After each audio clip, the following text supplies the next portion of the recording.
Thank you for that mind-boggling question, Dejo. So that is the official name of the festival. This is a 2-day.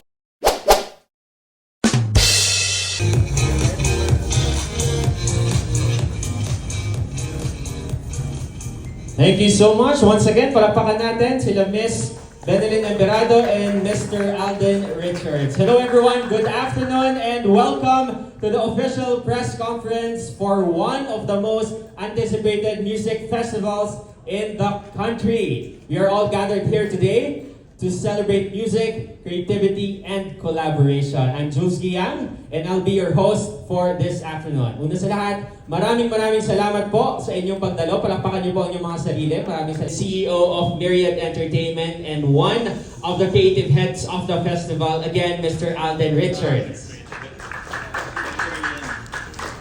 And at this point, we will now proceed with a brief signing ceremony and to officially commemorate the partnership and cooperation behind this wonderful festival. So now we invite, again, on the stage right now, we have our project heads and partners.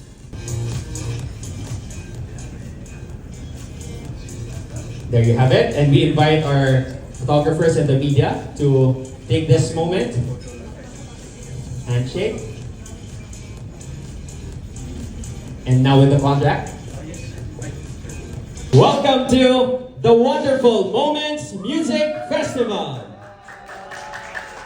So that is the official name of the festival. This is a 2-day, colorful, dramatic celebration of P-pop, Filipino music, and the global artistry. And this event is all about creating the most wonderful moments, a full experience with music, performances, immersive art, and interactive booth, and more. And now, ladies and gentlemen, we will now unveil the official logo of the Wonderful Moments Music. At syempre, aabangan natin. You will stay tuned for the official artist announcement very soon. Okay? But we promise it's going to blow your mind. And at this point, we'll now hear more from our organizer. And we now have one of the festival's creative heads of the festival. Let's hear it now from Mr. Alden Richards.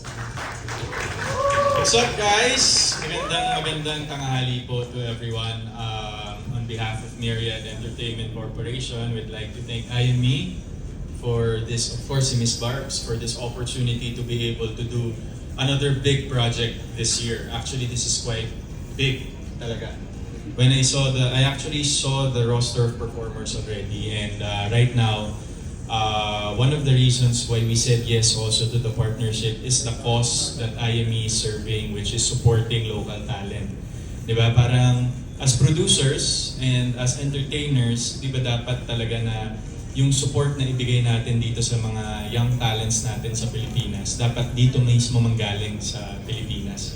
Kasi right now, globally, the performers and the rosters, and actually P-pop in general, is being recognized worldwide. So this just goes to show that Myriad is one with that movement of supporting local Filipino talents. And this is also fun for me because I think our last big concert was Eraserheads. That was 2 years ago. And right now, ito nabigyan ulit, Myriad and IME. We entered into a partnership for us to be able to share ideas on how we want to mount this event, because IME is not new to producing concerts, most especially K-pop concerts. And talagang doon ako natuwa, Ms. Barbs, that you're now serving the cause for Filipino talents to be recognized. And this music festival is the avenue for that. So, yung list po ng performers and yung official list at kung sino sila, dahil puro guess who lang po yung nasa likod natin, will be reserved for the Grand Press Con. Actually, this is just a media launch for the music festival that mangyayari siya this year, December. Actually, mamaya yata natin i-reveal yung date. No, so stay tuned for that.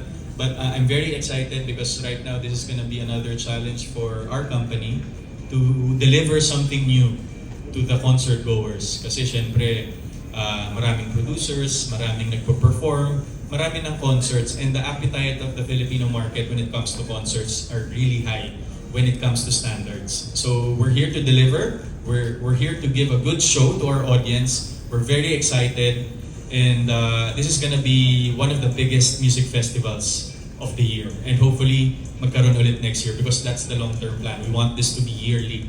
Sana. So parang isa dun sa mga, of course meron na rin tayong mga festivals na ganyan, but yun lang, parang merong nilook forward yung mga Filipino fans of the P-pop community na mga events to see their idols perform. Thank you for that mind-boggling question. Well, it's not really, well, for modesty aside, hindi naman na din po ako bago when it comes to content creation. I've been part of several live events, several series, several movies that my company already produced. So I think that's, yun kasi yung lifeline ng kumpanya namin. Doon kami nabubuhay, doon kami na-excite. You know, being able to deliver great experiences, great moments, and great shows for the public to see. Right now, this is very challenging for me because the performers, hindi po ako nag-overhype or anything. The lineup for this concert is really huge. Kasi kung before, I'm going back to my experience during the Eraserheads concert. Isang band lang sila eh. So technically, we just revolved around the idea of how Eraserheads is known from the past and the present. So dun lang nag-umikot yung conceptualization. But right now, these are what, I don't know, 14 to 15 performers yata. And each performer has different backgrounds, different stories, different genres of songs and performances. So the challenge for us is to give you a show where everything and all of their identities get married together in this one whole experience and moment. So I'm very excited for this. Right now talking to the creative team about this is it's gonna be a challenging task for all of us. Hindi lang naman ako to eh. I mean, of course with IME, with of course ang director namin si Nico. Ayun siya, busy siya sa likod na joke lang direct. Basta he's gonna be our director for the show, and maganda kasi dito we get to test ourselves when it comes to parang pinipiga namin yung creative juices namin for the show. So this is new to me kasi multiple artists to. So I think this is another effort of everyone to give all the concert goers a good show and a great experience kasi hindi siya madali. And of course, we need to give value for the people's money, yung ibabayad nila dito. But yun, I'm very excited and very passionate about this, so we'll definitely give them a good show. Thank you so much, Mr. Alden Richards, and thank you, Pilar Mateo, for that question. Next question comes from Dian Imperial, and this question is for Ms. Barbs.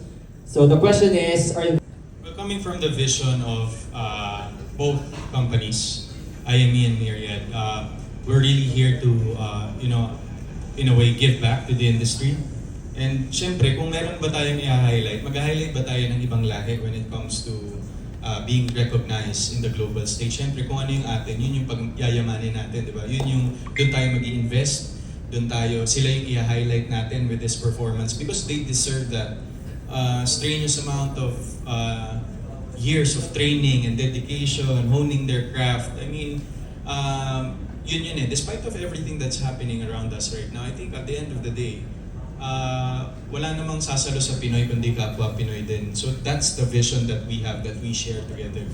Na this is a start of a lot of opportunities to be able to highlight Filipino talent. Kasi in a way, kapag naiangat natin yung standards ng mga performers, eventually baka isa rin tong way or movement for the negative connotations about the Philippines and Filipinos to be washed down the drain. And I think all of us share that same advocacy dahil there's a lot of reasons to highlight our country. But of course, syempre, hindi siya mangyayari kung walang magsisimula, kung walang magsispearhead. So I think that's what we have right now as a group and within this partnership. That's a very perfect point. Maraming salamat, Sir Alden, for pointing that out. Actually, that's one of the strategies of Korea, di ba? Soft power nila, ginagamit nila yung culture and arts nila para mag-promote yung culture and arts nila. Even yung food, di ba? Nasa K-dramas and yung music nila. Tapos ngayon, sobrang sikat nila sa buong mundo. And I think this is a very good jump start para magawa rin natin yung same strategy na yun. And we hope that through the Wonderful Moments Music Festival, we can jumpstart that kind of vision for the country. Thank you, Sir Alden, for that. Okay, next question is from Miss Janine Escobar. And this question is for Miss Barbs. The question is, what